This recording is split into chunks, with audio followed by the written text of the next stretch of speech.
the one goof I just loved was Anne-Marie showing a troll on a pencil, and it had a shock of pink hair going up, and he was naked with on the top of the pencil, and she goes, "Look at this, Agro, it's a troll on a pencil." And Agro goes, "I reckon my hair would go like that too if I had a pencil up my ass."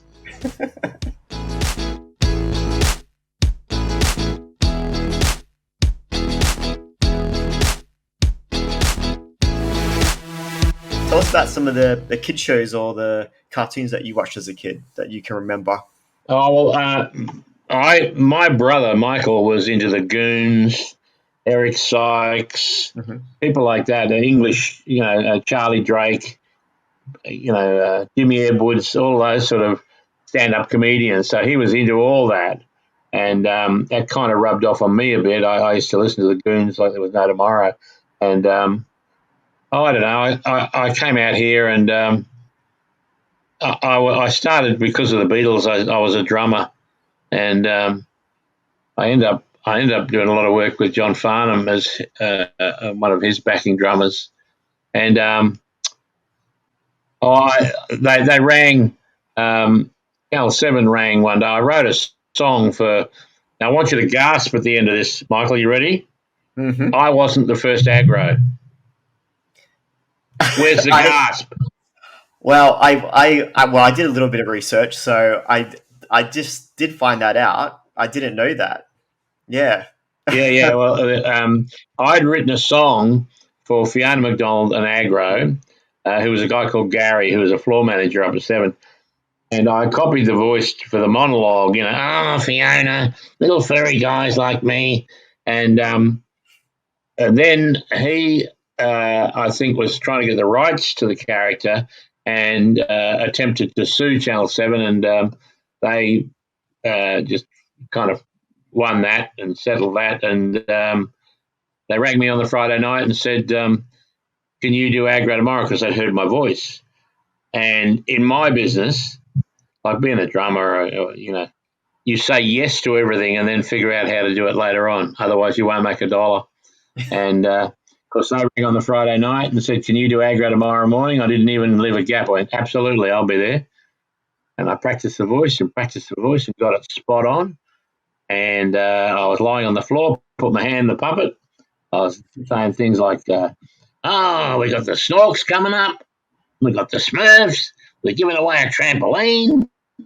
And Ian Duncan, the program manager who turned up to make sure the transition of Agros went smoothly, crawled across the floor and held up a note in front of me written in Nico pen. And it said, "Can you please make the puppet's mouth move when he speaks?" I got the voice perfect, but I couldn't do that bit. Yeah. I want to quickly just hit on your singing career before we move on to Agro's Kind of Connection.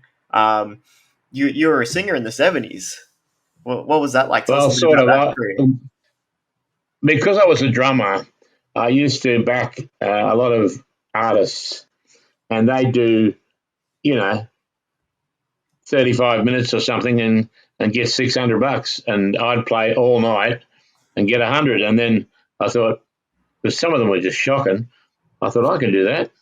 And so I started doing floor shows. The very first one was at the Prince Alfred Hotel Beval here in Brisbane. And I'll never forget, I went to get my money, which was $60. And the manager said, "That was crap, I'm not paying you." And, and being in bands and doing stuff like that gives you a unique knowledge of how to get money, how to deal with difficult people, all of that stuff. Yeah. I listened to Jamie Come Home, which I thought was I liked it. What did you think? I sound like I'm 14. It's very catchy. Yeah, but cool. see, I wrote that song to be on the B side of a single, because in those days when you had a vinyl single, if, for instance, Farnham, he wrote the flip side of Sadie, which was a song called In My Room, and you get paid the same for the B side as you do the A side, because it's sold as one record, or was back in the day. So a lot of artists wrote, songs on the B side. I wrote Jamie Come Home to be on the B side. No one played the A side. They turned it over and played my song, and it did pretty well, you know. Of course, I wrote a song about something I cared about, me. You've got the gig as Agro. Can you give us any behind the scenes of making the show Wombat, which came before Agro's Current Connection, and then going into Agro's Current Connection? Well, it was I was on a show called the Super Saturday Show, which was before Wombat, and because I think Agro, his eyebrow and his cheekiness, like I didn't plan anything. I just turned up and did him, and it was kind of ad lib, and he just took off. You know, he kind of went through the kids to the adults and through the adults to the grandparents. He was like when we did live shows, the crowds were just really big because if it was a Humphrey Bear show, they'd drop the kids off for half an hour. But if it was an Agro show, the parents would stay and they'd bring along the grandparents. So there was a bigger crowd, but we didn't do too many shopping centres because no one shopped. They just stopped and watched the show. Yeah, as a kid, I would have all that adult innuendo has just sort of gone over my head, but later on and watching the bloopers on YouTube that are on there now. Yeah, see, I didn't know they were going to invent YouTube when I was so relaxed at work. Yes, and someone somewhere, it wasn't me, someone put them up, and now they've had 4.5 million hits. Going back to the 90s, Agro exploded into popularity with the merchandise and games and albums, and it was just sort of everywhere. What was it like for you to see Agro grow in popularity like that? It was very organic because it wasn't planned that he would be, aimed at a particular audience. It was just ad lib, and it was just a good time. And I was surrounded by really good people. On Cartoon Connection, there was Crikey the Clown, who was hilariously funny. There was Gibbo, he was hilariously funny, and we just enjoyed what we did and put it to air. And of course, it translated into the lounge rooms, and the kids loved it, and the mums loved it, and the grandparents loved it. He did explode. It was very strange. Yeah, I can't even remember how many Logies I won, but you won 7 for Agro's Connection. So that's 7. Thanks. 7, yeah, back to back. Yeah. I remember Agro would go on and he'd say, "Oh, it's Logie time," and he'd have different coloured pens and he'd be filling in the Logie forms and voting for himself. Oh, that's cool. Well, what I like about those old Cartoon Connection days is it feels like there's a lot of freedom to sort of ad-lib and have a bit of a Yes. joke. And like today, it was enjoyable. And you're absolutely right, Michael. It was very free. Yeah, that's something we've lost these days. That sort of, I guess it wasn't a live show, but kind of had that feeling of being live, like a hey, it's Saturday kind of. Yeah, it was live to tape. Yeah, it was live to tape. So it was recorded, but we didn't stop for anything. Yeah. And the people I was surrounded by could ad lib. And, I remember we were giving away an electric car, and we stuffed Agro and put him in the driver's seat and taped his hands to the steering wheel. And he came out from behind the bleachers, and the car was steering itself, and it hit the corner and it rolled, and the puppet Agro just sprawled out onto the floor, and Gibbo ran over with his 2 ping pong bats, and he yelled out, "Clear!"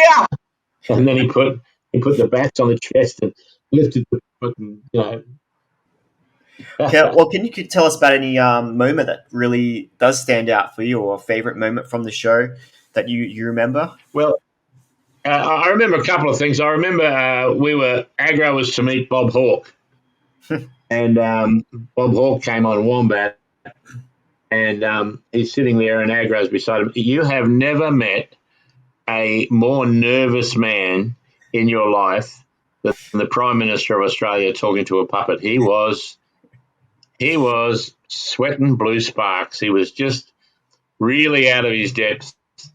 And of course, in the day, Agro sensed those things. I remember doing a thing with Jason Donovan, and he came on and he couldn't stop looking at me on the floor. So he couldn't relate to Agro, but he kept looking down. Yeah. And Agro said to him, "So, what are you looking at down there? What's interesting you?" And Jason Donovan goes, in his mind, I'm on a kid show, I can't say. He goes, "Oh, nothing." And Agro goes, "And don't lie to me, there's a man under there, isn't there?" And he's gone, "Oh, must be okay." And he goes, "Yes, there's a man under the desk." And Agro goes, "Oh, that's it. Tell the kids I'm a puppet, why don't you?" By the time Jason left that studio, his eyes were rolling, his head was hurting.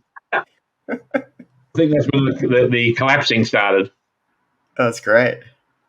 That's what's great about Agro, breaking that sort of that wall that he is a puppet and that his legs and his arms don't work and there is a man. Yeah, exactly. And yeah, his hands were made of felt. And I remember a close up. They took a close up of his hands on some prize, and the wire was coming through his fingers. And he said, "Get a close up of my hands." And they got closer and closer, and you could see the wire coming through. And Agro goes, "The kids aren't going to believe this. I don't even look real. There's wire in my fingers." And it was just kind of the role of it, nice and relaxed and enjoyable. What Agro did best over the years was he reacted and got reactions from his co-host. Can you tell us a little bit about Anne-Marie, Teresa, and then Holly? Sure. Anne-Marie, if you look at those outtakes and the Anne-Marie ones, you just realise how good she was at reacting. She was real. I didn't realise it at the time, but looking back at it, she really nailed it. She was excellent. At times she was like trying to hang on to a Clydesdale. She was she was all over the place, but she was very, very clever. And Teresa, I always thought was more ambitious. I remember she auditioned for a couple of things, and I on different networks and things. And I remember saying to her, "You've got a national show here. What's the problem? Why do you want to?" So she wanted to become more successful. But she was great too. And Holly, oh God, I think we employed her when she was just turned 16. And the first job I gave her was to warm up the audience so that she got that live feel about her. You know how if a newsreader tries to warm up an audience, they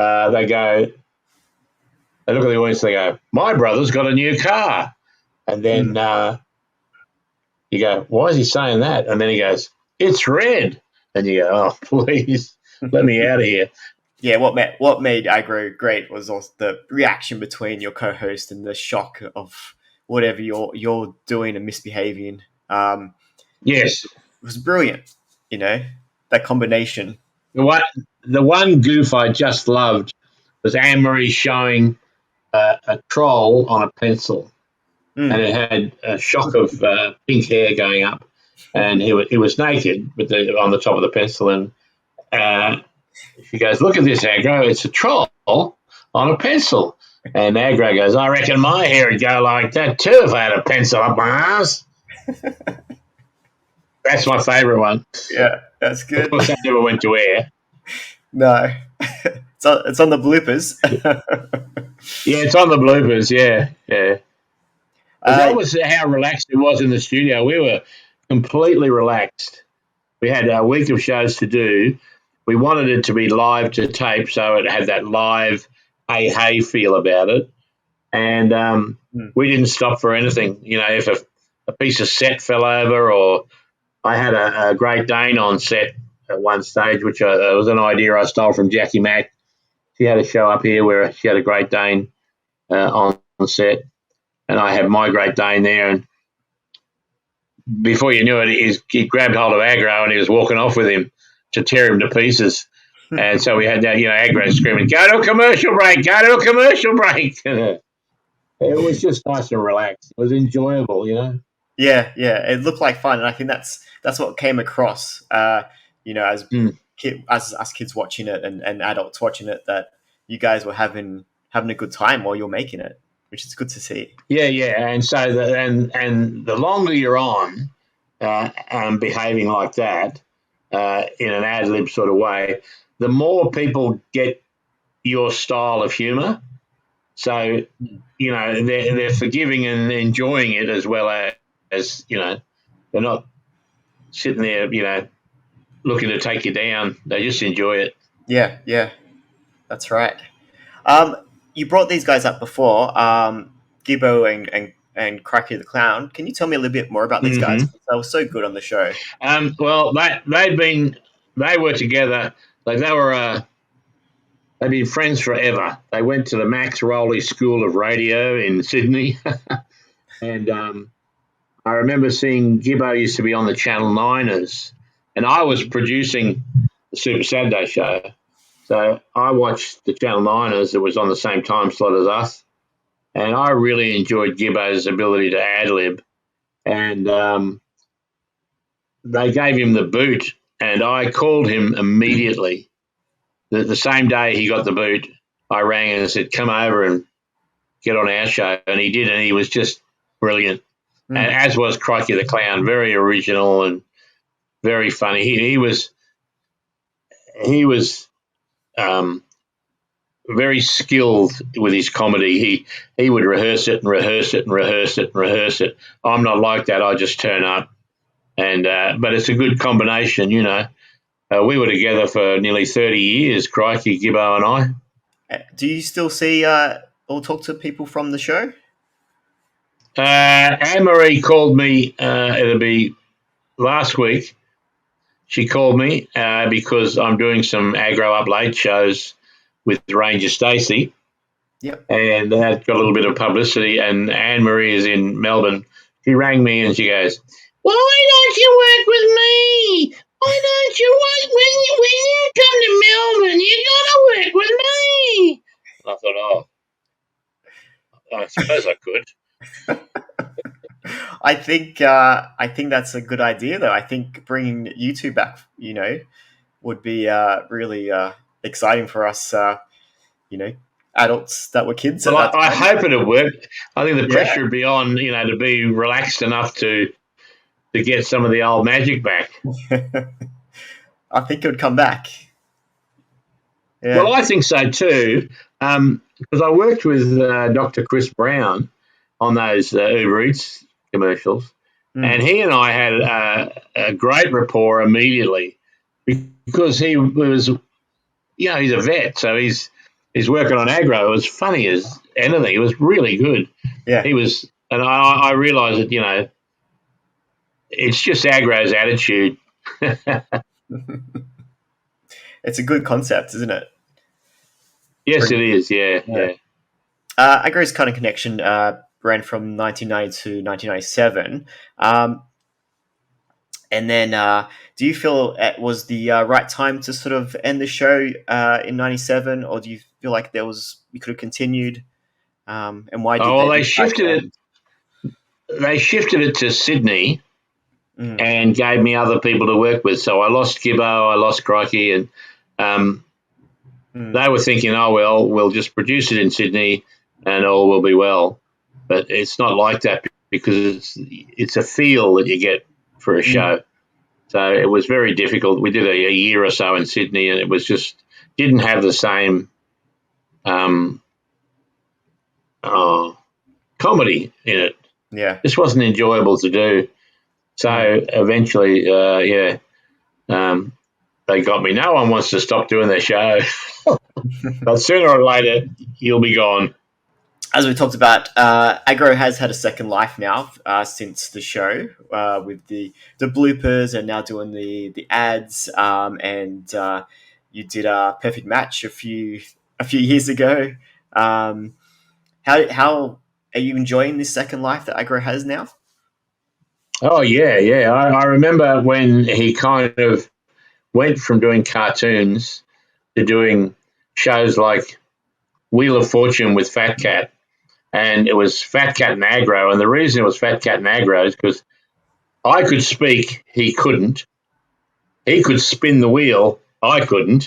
So, we made a good team. We did Celebrity Wheel of Fortune, and the guy inside the suit looking through the gauze, he worked out what the phrase was. And the phrase was, I remember it to this day, to rise to the occasion. And I'm looking at the screen under the desk and thinking, I have no idea what this is. And the cat really wanted to win.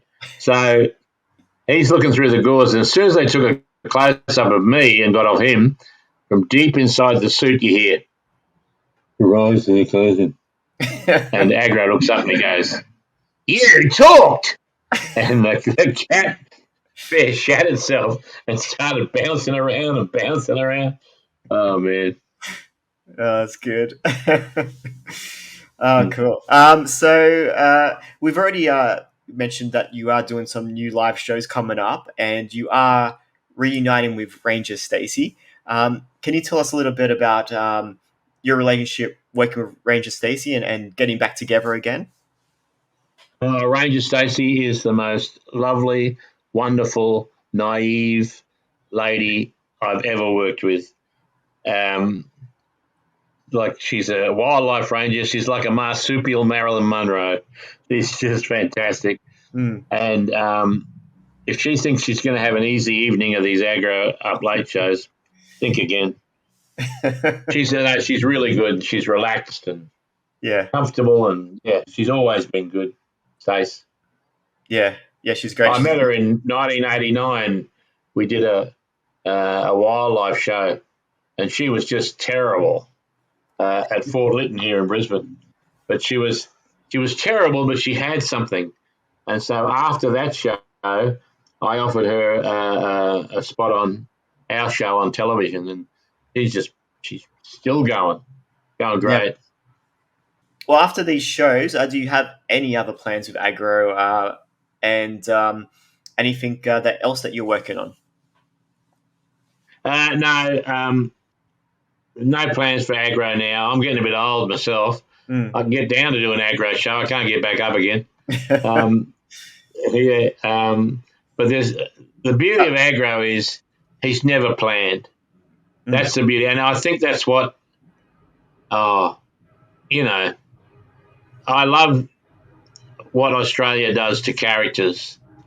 I mean, Dickie Knee. I did the Logies with Dickie Knee, and we're both in a big box on stage, and the bloke's in there, and I said, I had a belt where I can push a button and talk to the director while I'm on air and say, I'm going to push Agro's face in the custard so I don't miss the shot while I was on air, and no one could hear me, just the director. So I thought Dickie Knee was sort of similar, and I said, so what's the go with Dickie Knee? And he had a broomstick with a wig end on the top, and he turned to me and he said, well, when Mr. Blackman speaks, I shake the stick. And that's what I love about Australian characters, Duck a Duck and people like that, just ad-lib characters. It just is funny. Thank you for your time today, and thank you for being a part of my childhood and many other 80s and 90s kids, and bring some laughs and joy to us every morning before we had to go to school. Yeah. Hello, Agro. Michael, thanks for your time today, Michael. Thank you for entertaining us as kids. Absolute pleasure. Can I sell you a show bag? Oh, yeah. The Agro show bag, 80 cents worth of value. 80 cents worth of value. Just